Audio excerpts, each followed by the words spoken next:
Halo, selamat pagi, siang, sore, atau malam. Perkenalkan, nama saya Murah Manik Nawaksara Wenangun dari Fakultas Ekonomi dan Bisnis Universitas Udayana, jurusan Manajemen. Pada kali ini saya akan memaparkan materi tentang trade approach. Mudah-mudahan bisa membantu dan berguna untuk belajar. Dengan adanya video ini bisa membantu karena video ini bisa diputar kapan saja, di mana saja kalian berada. Dan juga dapat diputar ulang. Pada kali ini saya akan menjelaskan trade approach. Pendekatan sifat adalah salah satu upaya sistematis pertama untuk mempelajari kepemimpinan. Pada awal abad ke-20, ciri-ciri kepemimpinan dipelajari untuk menentukan apa yang membuat orang-orang tertentu menjadi pemimpin yang hebat. Teori yang dikembangkan disebut teori orang hebat karena berfokus pada identifikasi kualitas dan karakteristik bawaan yang dimiliki oleh pemimpin sosial, politik, dan militer yang hebat. Misalnya seperti Catherine the Great, Mohandas Gandhi, Indira Gandhi, dan Napoleon Bonaparte. Pendekatan sifat ditantang oleh peneliti yang mempertanyakan universalitas sifat kepemimpinan.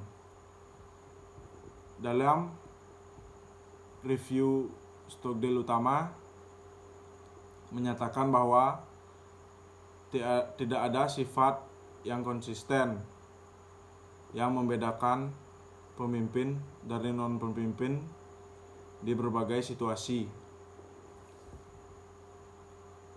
Seorang individu dengan ciri-ciri kepemimpinan yang merupakan pemimpin dalam satu situasi mungkin bukan pemimpin dalam situasi lain. Ketimbang menjadi kualitas yang dimiliki individu, kepemimpinan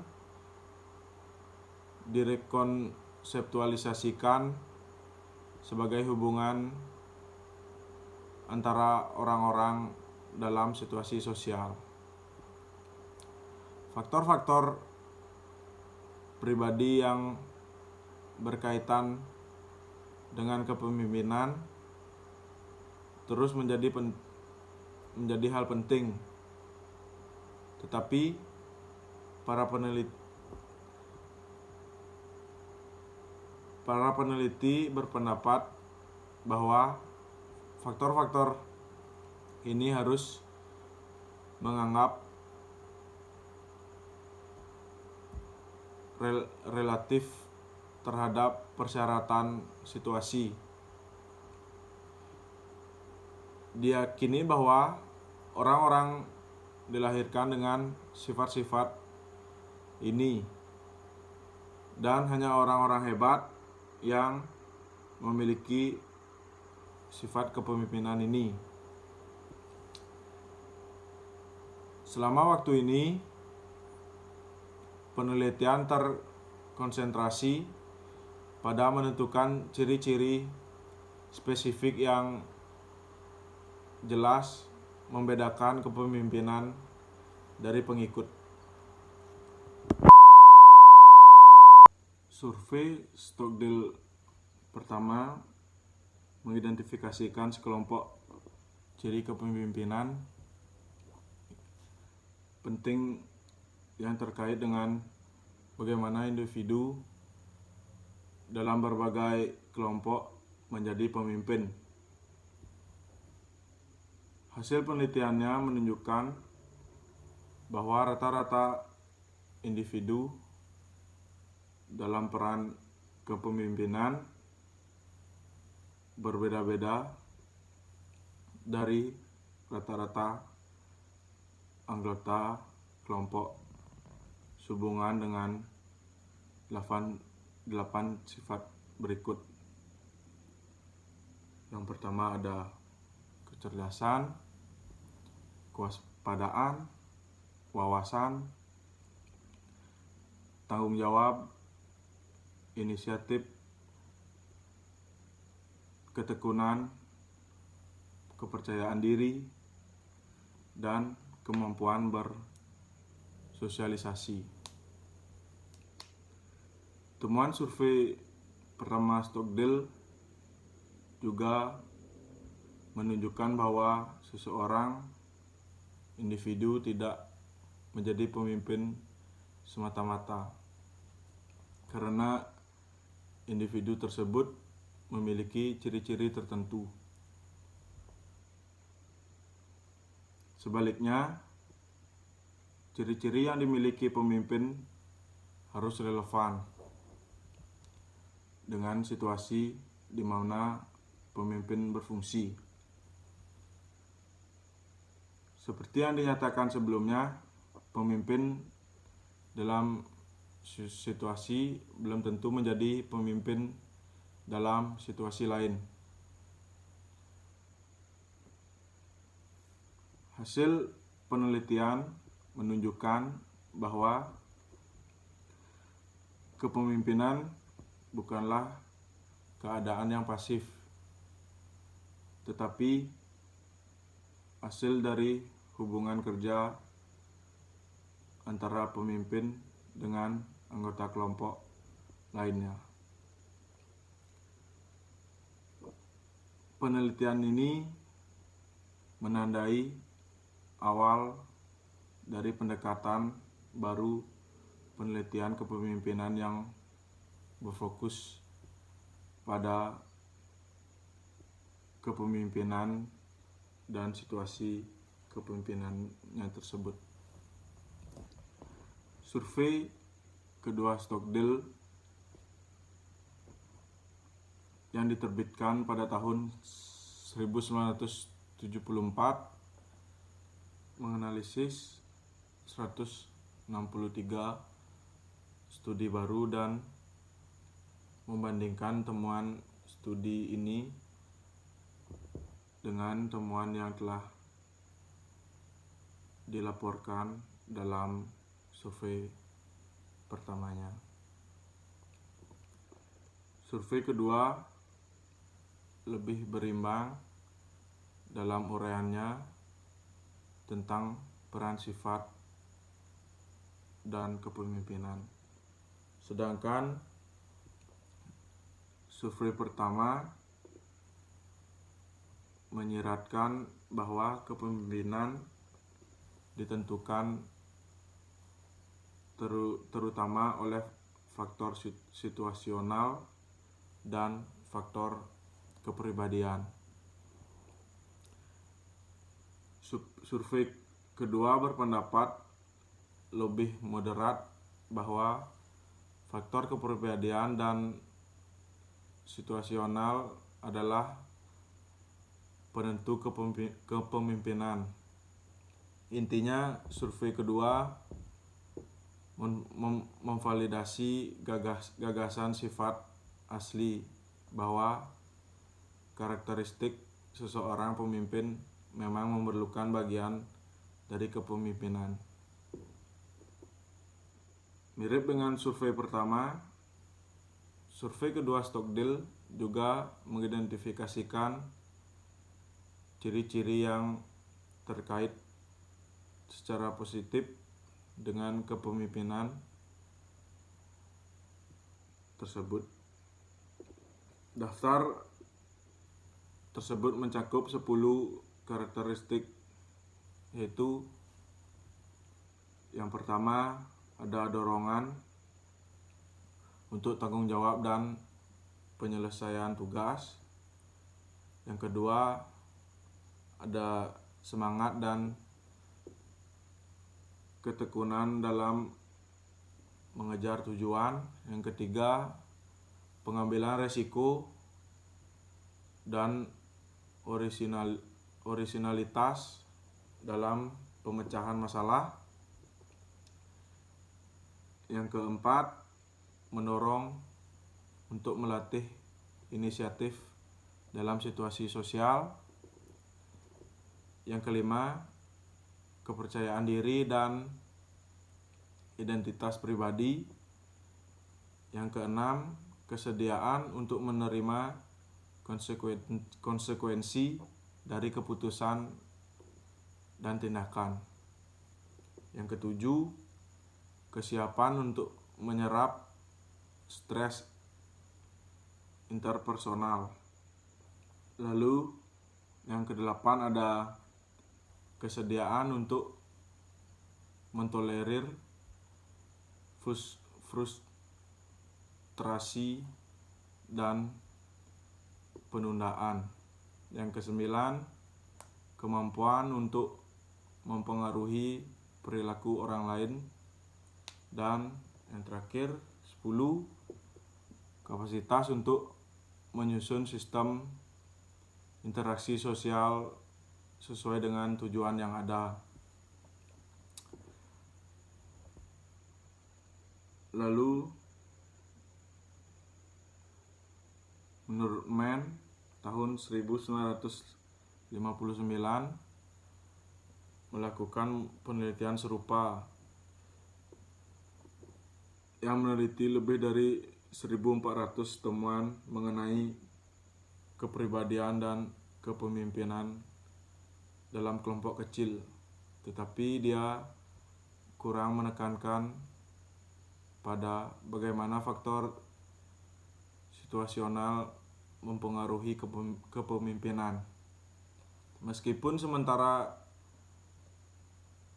dalam kesimpulannya, Mann menyarankan bahwa ciri-ciri kepribadian dapat digunakan untuk membedakan pemimpin dari non-pemimpin. Hasilnya mengidentifikasikan pemimpin kuat dalam 6 sifat berikut. Ada kecerdasan, maskulinitas, penyesuaian, dominasi, ekstraversi, dan konservatisme. Lalu ada Lord et al. Tahun 1986 menilai kembali temuan Mann menggunakan prosedur yang lebih canggih yang disebut meta-analisis. Lord et al. Menemukan bahwa kecerdasan, maskulinitas, dan dominasi secara signifikan berhubungan dengan bagaimana individu mempersepsikan pemimpin. Namun, temuan mereka, penulis berpendapat dengan kuat bahwa ciri-ciri kepemimpinan dapat digunakan untuk membuat diskriminasi secara konsisten di seluruh situasi antara pemimpin dan bukan pemimpin. Selanjutnya ada Kirkpatrick dan Lotske mendalilkan bahwa pemimpin berada dari non-pemimpin pada 6 sifat yang sebagai berikut. Yang pertama ada dorongan, motivasi, integritas, kepercayaan diri, kemampuan kognitif, dan pengetahuan tugas. Menurut para penulis ini, individu dapat dilahirkan dengan ciri-ciri ini. Mereka dapat mempelajarinya atau keduanya. 6 ciri inilah yang membentuk hal yang tepat bagi para pemimpin.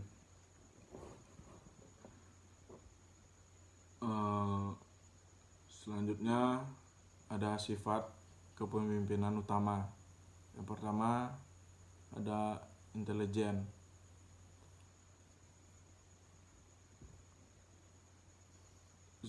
Zaccaro et al. Tahun 2004 menemukan dukungan untuk temuan bahwa pemimpin cenderung memiliki kecerdasan yang lebih tinggi daripada non-pemimpin. Memiliki kemampuan verbal yang kuat, kemampuan persepsi, dan penalaran. Selanjutnya, percaya diri.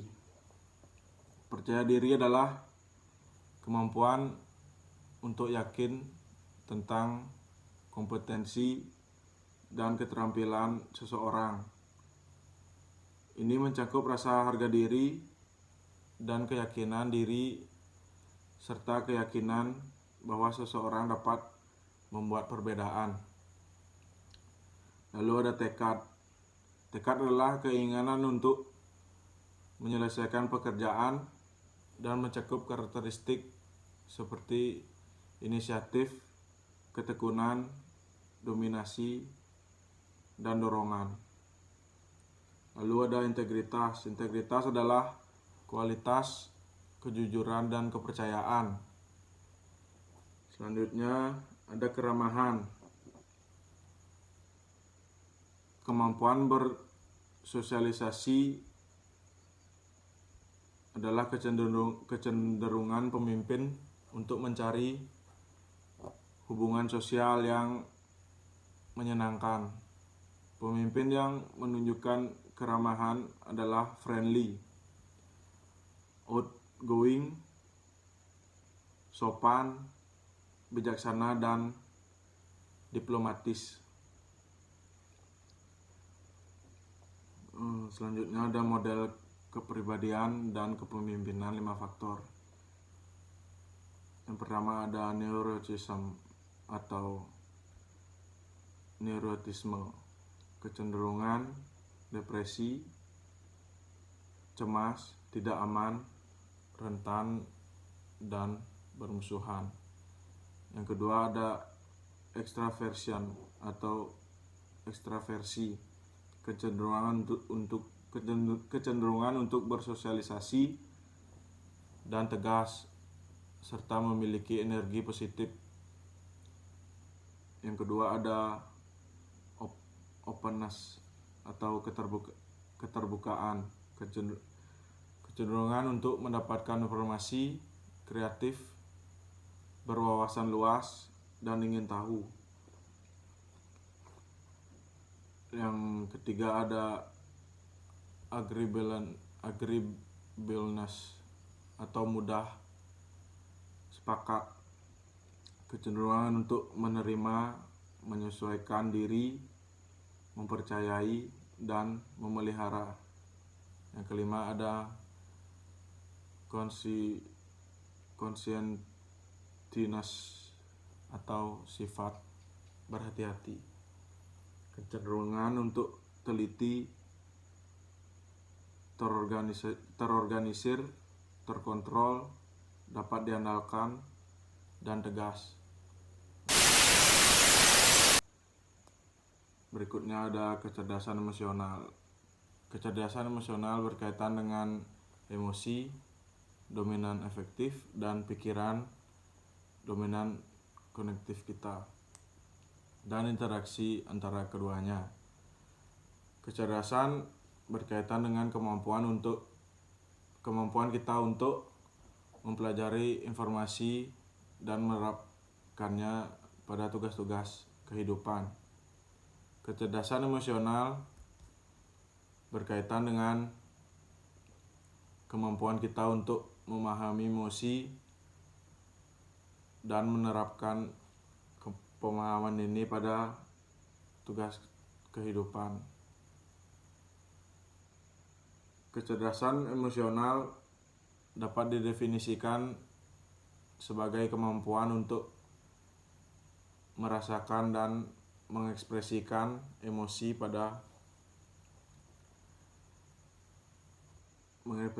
emosi dan menggunakan emosi untuk memfasilitasi pemikiran, memahami emosi, dan secara efektif mengelola emosi di dalam diri sendiri dan dalam hubungan dengan orang lain. Sekian pemaparan materi Triad Approach dari saya. Semoga berguna dan terima kasih. Om Santi Santi Santi Om.